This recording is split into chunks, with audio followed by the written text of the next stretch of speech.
Assalamualaikum, selamat datang di kanal YouTube Junior Anime Indonesia. Kanal ini dibuat dengan tujuan untuk membahas hal-hal penting pada anime kesayangan kita semua. Nah, sebelum menonton, bantu kami dengan subscribe dan like video ini ya. Terima kasih. Yahoo! Nah, halo minasan. Pada video kali ini, aku mau ngebahas mengenai hal-hal menarik pada episode terakhir dari Arc Alicization pada anime Sword Art Online. Nah, mari kita bahas mengenai hal-hal penting pada episode ke-23 ini. Pada episode kali ini menjadi puncak dari arc panjang Alicization dan akhir dari sebuah perjalanan panjang bagi Alice, Eugeo, dan juga Kirito tentunya. Meski begitu, ada beberapa detail kecil yang sepertinya enak untuk dibahas. Yuk lanjut. Yang pertama, pedang Blue Rose ada dua. Ya, saat Kirito mencoba untuk login kedua kalinya ke dalam Underworld, diperlihatkan bahwa Kirito memakai pedang Blue Rose Sword. Tidak ada yang aneh jika kalian hanya mengikuti series dari animenya saja. Namun, jika kalian telah membaca light novelnya, terutama volume ke-19 dan 20, kalian akan menyadari ada yang aneh. Ya, pedang Blue Rose seharusnya tidak lagi dimiliki oleh Kirito setelah ia berhasil lockout dari Underworld. Hal itu dikarenakan Kirito telah memberikan pedang tersebut kepada Tizze dan meminta Tizze untuk menjaga dan merawat pedang tersebut. Cerita ini berlatar pada saat Kirito masih terjebak selama 200 tahun di Underworld.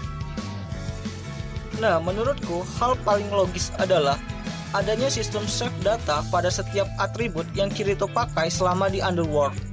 Hal ini juga berlaku pada akun Dewi Stasia yang Asuna pakai, dan telur naga yang Alice simpan selama 200 tahun lebih pada kotak penyimpanannya. Nah, bagaimana menurut kalian? Yang kedua, Kayaba yang kabur dengan menggunakan kabel jaringan bawah laut. Ya, ini mengambil dari isi cerita epilog pertama serta menjawab pertanyaan kalian pada episode ke-21 kemarin. Lalu, bagaimana dengan Vasago? Masih belum diketahui kemana tubuhnya berada. Lalu ada beberapa teori liar yang mengatakan bahwa Kayaba lah yang mengirim pesan email kepada Alice dan memberikan jalan kepada Kirito untuk login kedua kalinya ke dalam Underworld. Namun hal ini cukup mentah untuk bisa dijadikan teori. Pasalnya Kayaba belum pernah masuk ke dalam Underworld, bahkan di saat akhir Higasan masih mencoba untuk menghubungi Kayaba. Selanjutnya, Light Cube dan komputer Higasan yang menyala. Adegan ini menjadi penghubung untuk season selanjutnya yang masih berhubungan dengan Underworld. Bahkan di saat akhir ada monolog mengenai pertempuran lainnya yang melibatkan Alice.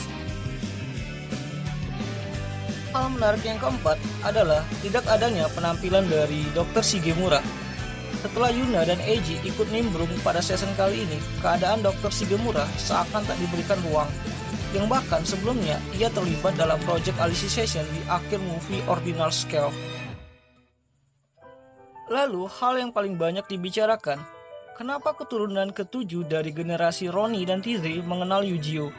Yaps, jika Alice dikenal sebagai pendeta suci yang terkenal saat perang besar terjadi, dan Asuna yang lebih dikenal sebagai Dewi Stasia, berbeda dengan Kirito dan Eugeo.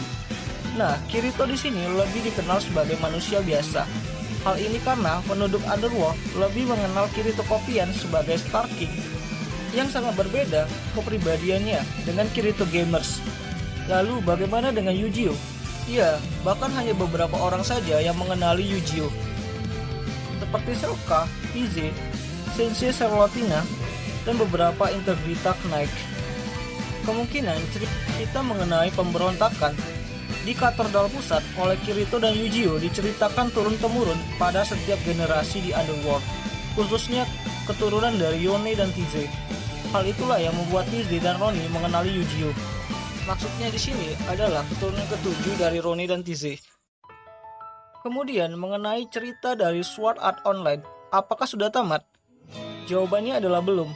Masih ada setidaknya 2 arc lagi yang bisa diadaptasikan dari storyline utama, yaitu dari arc Moon Cradle dan arc Unitial Ring yang masih ongoing ceritanya. Lalu mengenai rumor yang beberapa saat lalu diisukan, kini telah mendapatkan kejelasan. Ya, dirilisnya teaser untuk cerita alternatif Sword Art Online Progressive yang menceritakan saat-saat game SEO baru dirilis dan terjadinya insiden di balai kota lantai pertama. Nah, untuk pembahasan mengenai Sword Art Online Progressive akan aku coba buat terpisah. Nah, sampai juga kita di ujung cerita panjang dari Arc Alicization kali ini. Sampai jumpa di pembahasan lainnya. Jane.